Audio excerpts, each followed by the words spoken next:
Correa para dejar en cero la deuda con el Fondo Monetario Internacional? Bueno, en algún momento se pagó los saldos que venían desde el acuerdo del año 2003 y desde ahí en adelante no se acudió a ningún tipo de endeudamiento con ese organismo precisamente para no tener que adoptar ninguna de sus condicionalidades.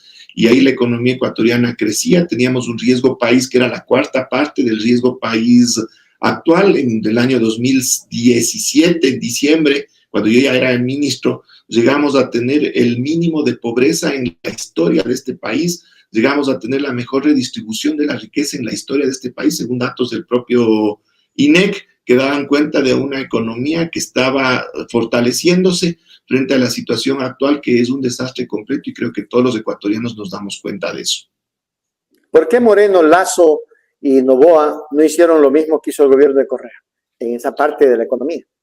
Bueno, porque ellos se alinearon con los intereses de las oligarquías ecuatorianas, que lo único que buscan es explotar al país en función de su propio beneficio y terminan siendo funcionales a este tipo de políticas que favorecen al capital transnacional, porque desgraciadamente esta gente también recibe, pero migajas de ese capital, de esas ganancias, pero es a costa del país. Entonces se alinean con quien les va a tirar esas migajas para ellos seguir viviendo en su burbuja en términos de consumo y en términos de cómo ellos se relacionan con el resto del país, que en definitiva ni les importa, sino solo para expoliarlo. Ahora, ¿por qué tiempo estamos endeudados ahora, doctor? Usted que conoce la economía y sabe hasta cuándo tenemos que pagar esa deuda del Fondo Monetario Internacional.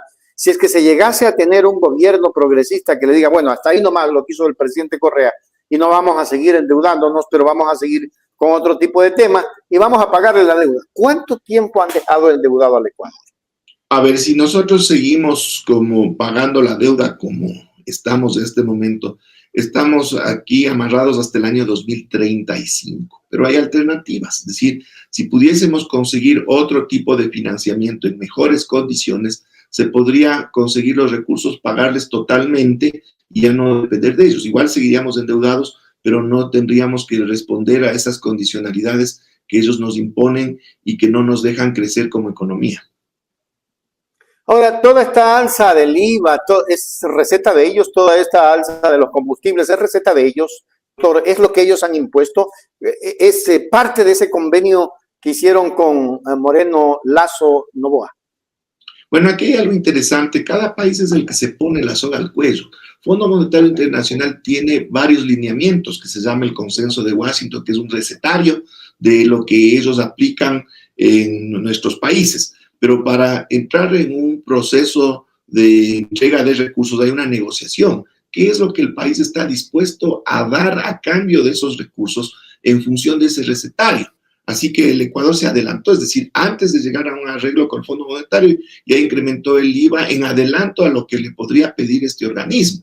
Asimismo, la eliminación de los subsidios a los combustibles es una decisión de este gobierno que pone sobre la mesa y el Fondo Monetario le acepta porque entra dentro de los lineamientos de este organismo. Entonces, a la final es responsabilidad directa de nuestras autoridades políticas y económicas también esa condicionalidad que el Fondo Monetario de muy buena gana les acepta.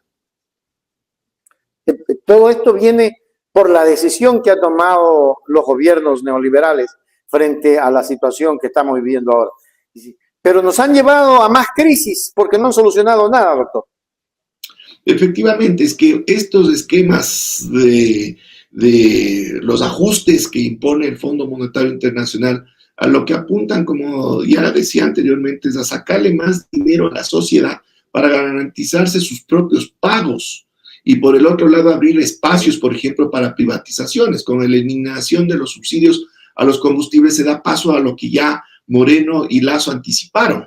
Con Moreno ya se inició un proceso para la concesión de la refinería de Esmeraldas y con Lasso se liberalizó la importación de derivados de petróleo, es decir, de combustibles para privados. Pero ¿por qué no se han dado todavía estas acciones desde privados? Porque simple y llanamente necesitan tener una rentabilidad a partir del precio internacional.